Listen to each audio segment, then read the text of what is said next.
Well, here it is. Had to happen.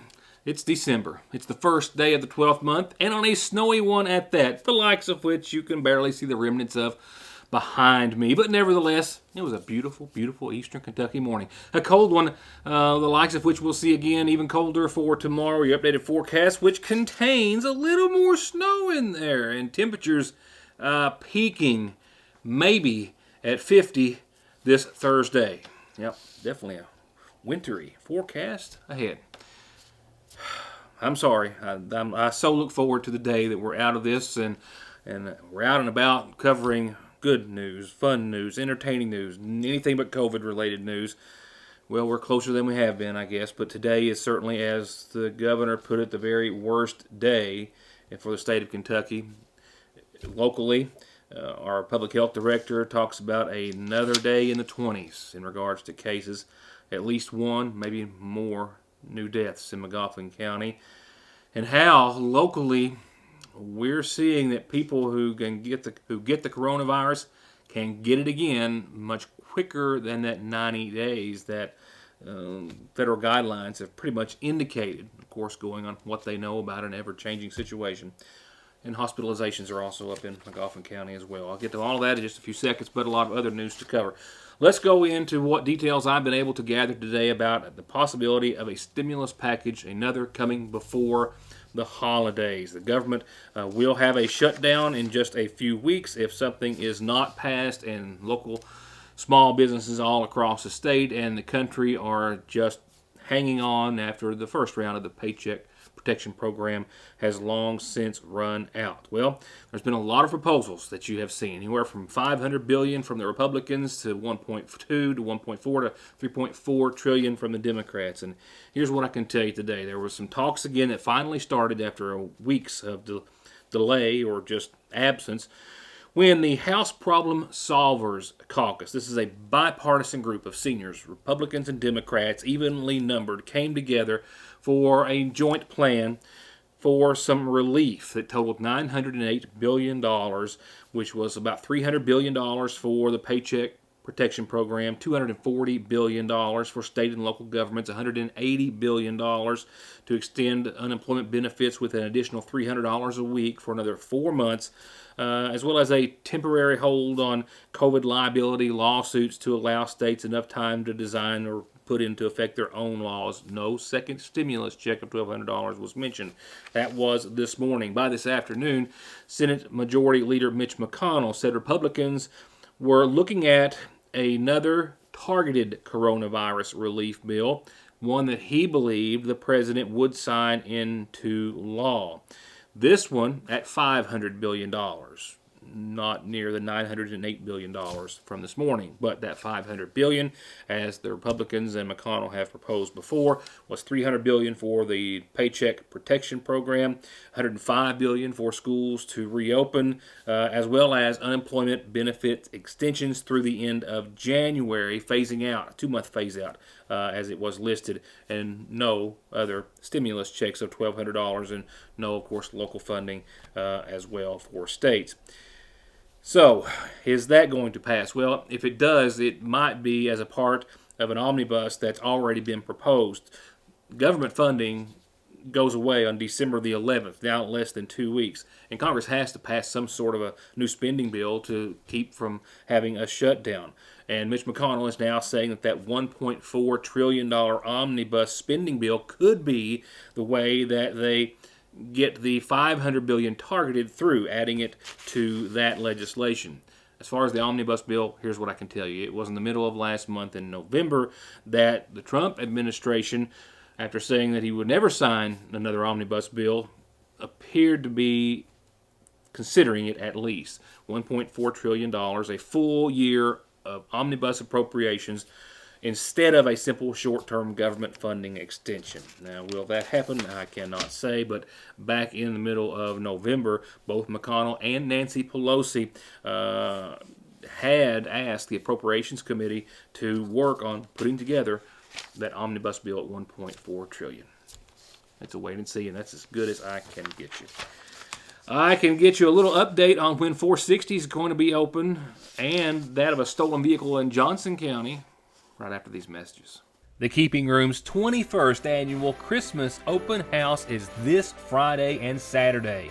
That's 21 Christmas seasons of handcrafted soaps, 19th century wares and reproductions, watercolors, herbs, wreaths, and unique antiques and gifts. An absolutely stunning collection sure to please all your senses this Christmas.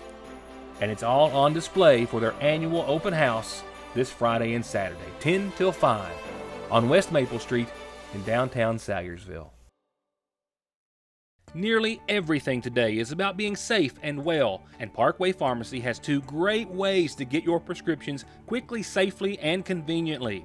Simply pull up curbside and call and let them know you're there, or circle around the building and drive through. And just in, a fresh inventory of Atalo, premium CBD oil and cream products for managing pain, anxiety, depression, rest, digestion, and more.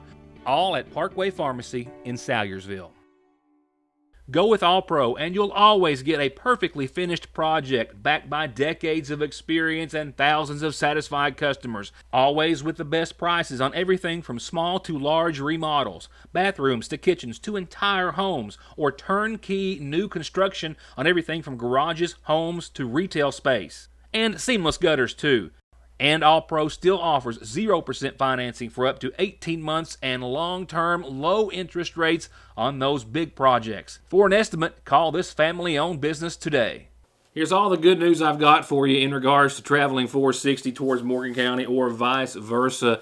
It's been 6 years at that road. That's not. It's been several weeks, well over 6 weeks, or at least right about that. Of course, 460 has been closed first for the reconstruction, if you will, of the Robin Holbrook Memorial Bridge at White Oak, and then, of course, for a culvert placement most recently, which that project has been underway now for a little more than a week, close to a week and a half, I guess. The estimated completion date was 3 to 4 weeks, and we reached out today to the Transportation Cabinet to see just how close we are.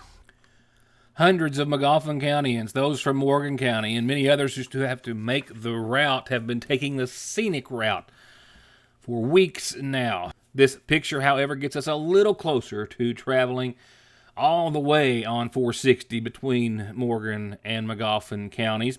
This was actually taken last week on the 24th. We reached out today to Mr. Elkins with the Transportation Cabinet. H.B. Elkins telling us that the weather yesterday and today did slow down their work some, didn't have a stoppage, but that they hope that 460 will reopen sometime next week. Again, he did put an asterisk at the end of that, saying weather permitting. But as of right now, sometime next week, we hope to be reporting to you that 460 is back open all the way for traffic. And I'll be very glad to keep you up to date on that. The Johnson County Sheriff's Department is asking for your help in regards to identifying the following individual who came onto the parking lot of a Paintsville business yesterday afternoon and stole an employee's vehicle. Sheriff Doug Saylor says that security cameras caught this man, yet to be identified, walking on to the parking lot of the Jones and Preston Funeral Home yesterday around 2:30 in the afternoon. White male, wearing, as you can see, dark pants, a dark hoodie, what appears to be a cigarette in his mouth, walked up to a vehicle. It's unknown if he approached any other vehicles or by what means he was able to gain entry or start this vehicle, but nevertheless, the blue, near Kentucky blue Ford Escape was his target. He was seen approaching, getting in the vehicle, and driving off with that vehicle. If you have any information, recognize that individual, or see a vehicle matching that description, that is the exact car there, of course, before you, please call the Johnson County Sheriff's Department or any local law enforcement and relay that knowledge and information. Again, a blue Ford Escape stolen from Jones and Preston Funeral Home by this man, yet to be named, yesterday afternoon, right around 2:30. Next, tonight's community calendar. It's a brief one, but some new announcements, mind you. But first, a special anniversary, all brought to you by McGoffin Farm Bureau and your local agent, Doug Green. A happy 56th belated anniversary wish was phoned in today from several friends of Paul and Linda Bussey. So, with myself chiming in, happy anniversary, happy 56th anniversary to Paul and Linda Bussey. Happy, happy anniversary. Just got this notice today from the Water into Wine Food Pantry. They will be closed tomorrow due to some conditions or situations beyond their control. So please keep that in mind. Water into Wine closed tomorrow for this Wednesday's distribution. They do apologize for any inconvenience. And remember, Candy Cane Lane is open. It opened on Thanksgiving at the top of the Ivy Point Hill on the Gardner Farm. Look for Santa's mailbox kids and all the wonderful lights. Just if you do get out and want to take a stroll, be sure to stay on the road, on the gravel path, because a lot of trip hazards do exist. But enjoy your time at Candy Cane Lane. And we hope you have a calendar announcement for us whenever you've got one to pass along, birthdays and anniversaries too. Just send it to me. I'll tell everyone about it. Also, we do want to remind everyone as we turn to obituary listings of services which are to be held but still yet to be arranged for 94-year-old Yvonne Owens of Sagersville, who passed away on Thursday. Arrangements incomplete at this time, but to be announced soon by the Magoffin County Funeral Home. Conley Tire in Staffordsville or ConleyTire.net right now and get $200 back on a new set of Goodyears, $100 on new Generals, Coopers, Bridgestones, and Mickey Thompsons, all with the smoothest balancing Snap-on has to offer. And if your ride has a light on, let their state-of-the-art Zeus diagnostic machine figure it out for only $35 at Conley Tire. Same 6 decades of experience, same undivided dedication and focus on winning your case. New location. The law offices of McFarland and Tinker are now located on Route 114 in the former Magoffin Farm Bureau location. Motor vehicle accidents, Social Security disability, SSI claims, wrongful death and workers' compensation and work injury cases. Call 349-9000. McFarland and Tinker. We know that life cannot come to a complete standstill because of the pandemic, but we can make sure that you can continue to bank safely and securely by calling either branch of the Sagersville National Bank to schedule any in-lobby services or by using either of our drive-thrus. Mondays through Fridays, the main drive-thru is open from 8 until 3, and the branch drive-thru is open from 8 until 5, and the branch drive-thru is also open on weekends, Saturdays 8 until noon, with ATMs available 24/7 at both locations. Or by taking advantage of our completely free 24-hour internet banking and bill pay, banking by phone, remote deposit, automatic payment services, and more. Sagersville National Bank, always making your banking easier and safer. There is never a good time for a breakdown. They will happen, and your car at some point is going to need some repairs and maintenance. And Black Smoke Performance is open and here with professional, fast, safe service. And they now have certified full air conditioning, diagnostics, and repair to keep you cool in whatever you drive.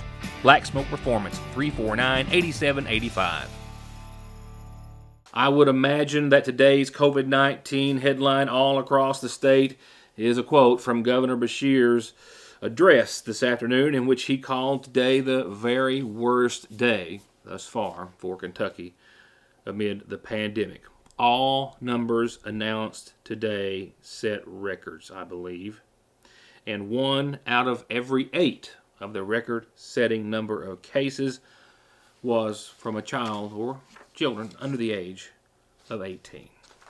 Today we're reporting 4,151 new cases of the coronavirus. This is exponential growth. Remember how we talked about it taking 7 odd months to have our first day of 1,000 cases, about a month and a half to have our first day of 2,000 cases, about a week or so to have our first day of 3,000 cases. And guess what? Here we are at 4,151 cases. That's the highest number we have ever had. And today, it includes 461 kids. It's 461 of our Kentucky kids, most of them school age, who are infectious with this virus right now. We are thinking about them. We hope that most of them are asymptomatic. We are fortunate that we've identified who is positive on all 4,151, so that hopefully they are taking the steps not to spread this virus any further. We're now up to 183,168 cases since March the 6th. So today is a record number of cases, 4,151. Record number of kids under 18 testing positive, 461. Record number of people currently hospitalized for COVID-19 in Kentucky, 1,777, up 36 from yesterday. Today we have a record number of people in the ICU because of COVID-19 at 441, up 20 from yesterday. And today we have a record number of people on a ventilator fighting for their lives because of COVID-19 at 241. That is up 12 from yesterday. And today we have a record, at least from May 5th, when we were able to start ramping up testing, of our positivity rate now at 9.59%. But simply, today is a terrible day that shows us how quickly this thing is spreading. It shows why it is so important to take steps to stop it before it gets any worse. As the governor went through the list of cases by county, Pike County was listed as 51, Magoffin County as 39. Today's incident rate map for Kentucky shows Magoffin County at around 150, which is essentially double than any surrounding county, or more than any surrounding county's incident rate today. Now keep in mind, those 39 cases from Magoffin County were not all from today's local numbers, but a cumulative of the past few days. But nevertheless, Magoffin County did see over 20 cases again today, which more than likely haven't even been included in that 39 that was announced by the governor today. Also announced, the deadliest day thus far, 35 lives as a result, in some part, to the coronavirus, including a 57-year-old man from Grayson, a 59-year-old woman from elsewhere, 62, 64, 66 years of age, and from there the ages, of course, continue to go into the 70s, 80s, and a few in their 90s.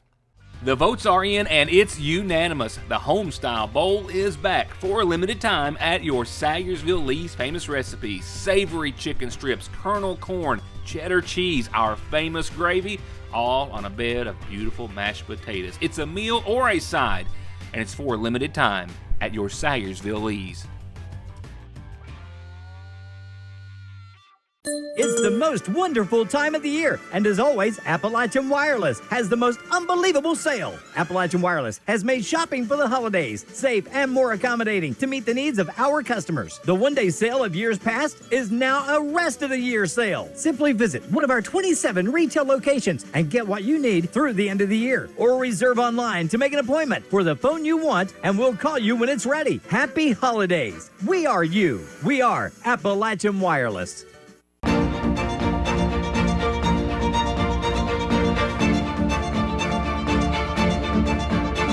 I'm Dr. Jason Zimmerman at Highlands ARH, the healthcare system of Appalachia.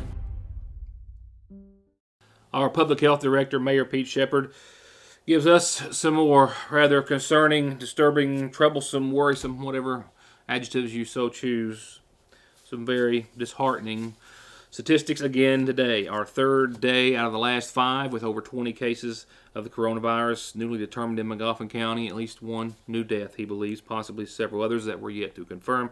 And we're also hearing more about more people being hospitalized with more severe symptoms, and how there have been several people who have already tested positive for the coronavirus, recovered, and then tested positive again in well less than that 90 days that we thought was impossible. The third day in 5 days with over 20 cases, is that right? Yes, we had 21 today so far. We just got in 4 just about 5 minutes ago, so they're still coming in. Can you break those down for me? We had 4 residents from the nursing home today, 4 employees from the nursing home today, and then the other, that's 8. The rest of them, 13, is from just different people from different walks of life, being different places. What's the totals now for? I know we had them yesterday, but what's that put our nursing home totals at today? I put a nursing home total at 93 residents so far have been tested positive, and we have 47 employees that have been tested positive. Do you know if is that Is that indicative of all the other nursing homes that they're having so many positive cases? I mean, we're very near, I would imagine, to seeing all of the residents test positive. Yeah, it seems that all the nursing homes, when they anywhere in the state of Kentucky that we've been in contact with, that once it gets in there and it just keeps spreading. It's so difficult to keep it out of there once it gets in, and that's one of the reasons that the governor has put high priority on the vaccine, was to vaccinate all residents and employees of the nursing homes. I know that we are hearing the potential of at least one and maybe several additional deaths in addition to the 6 that we've had for some time now. Yes, I think we confirmed pretty much so that we had 1 death yesterday as a result of the COVID virus. Do you have an age and gender, just any basic information? I think she's in her 80s, a female at UK. She was at UK hospital. I was asking you at the start of the interview if vaccines were going to be given to people who already had it, if that was and I know that you're waiting on those protocols, but are you seeing any people who are testing positive for the second time? And if so, give me a rundown of the timeline and details in between. Well, what to say is once you've had the virus, you've got a 90-day window there when you should be able to contact it again. But we've had, I think, 4 individuals that have, within 45 days of being tested positive, and tested positive again for the coronavirus. So the more cases we're seeing, the more cases we see that fall underneath that 90-day window. I would like to say that our hospitalizations have went up quite a bit also in the last 2 weeks. We've got 14 in the hospital today, and we've had numerous of our contacts or people that's been positive have been to the emergency room in the last week. So it seems like the symptoms are more severe as we go along with this, and maybe it's just because more people are getting it, but it seems like a lot of people are having to go to the emergency room and are being hospitalized with it. Going back to those people who tested positive twice, is there any doubt that those 4 or 6 that you mentioned had it the first time, false positives or anything of that like? No, they were positive, and then they were positive again. Did you learn anything? I know that you were to have a conference call today about the vaccine effort. Any new revelations or details they shared with you? No, just that, like I said, the nursing homes are going to be the priority when it comes out. Then first line responders at hospitals and our first responders with cities and counties. But the number of vaccines is going to be very small that we get procured for our first responders, looks like, from what they're telling us. And that we'll get 38,000 for the state the first go around, and then within 2 weeks we should get 78,000 more doses. But like I say, it's going to be prioritized with the nursing homes, hospitals, and then first responders with the cities and counties. As for our neighbors in Floyd County, for case numbers yesterday for Floyd County, they had 28 new cases yesterday, 797 in totality, 303 active cases, 7 deaths in Floyd County to date. In Johnson County, 29 new cases yesterday, 912 total cases, 8 currently hospitalized, another death to report in Johnson County yesterday. They've now lost 14 lives throughout their community. That leaves us with nothing more than a wintry weather forecast for you. Looking at a cold one tonight, into the teens we'll go. Sunshine returns tomorrow, and that will help get us back up to close to and maybe 50 by Thursday. Yeah, definitely a cold one tonight. I mean, if you haven't really thought, I have this admission to make that, confession, I guess I should say, that, yeah, I got caught off guard about an hour ago thinking, I've got things that need to be weather protected that will freeze, water lines and the like, that I haven't tended to as of yet. If you haven't had that mindset because we had a lot of nice, pretty late fall days, well, it's time. It's technically past time. Maybe we'll all get away with it, but you need to think about that tonight or certainly tomorrow. 18, 19 degrees for the next 2 nights. Winds out of the west, 6 miles per hour or so, becoming calm over the night, and skies are going to clear over the nighttime hours slowly. But we'll give way to sunshine tomorrow. We'll hit 43. It's going to feel much warmer tomorrow. Sun's going to be in your face. 18, though, for tomorrow night's low under mostly clear skies. Thursday is the pick of the litter. 50 degrees, partly sunny, beautiful nighttime lows just above freezing, but above freezing. And then Friday, we see another system roll in, this front knocking us back down into the 40s with mostly cloudy skies and precipitation chances, a 30% chance of rain or snow on your Friday.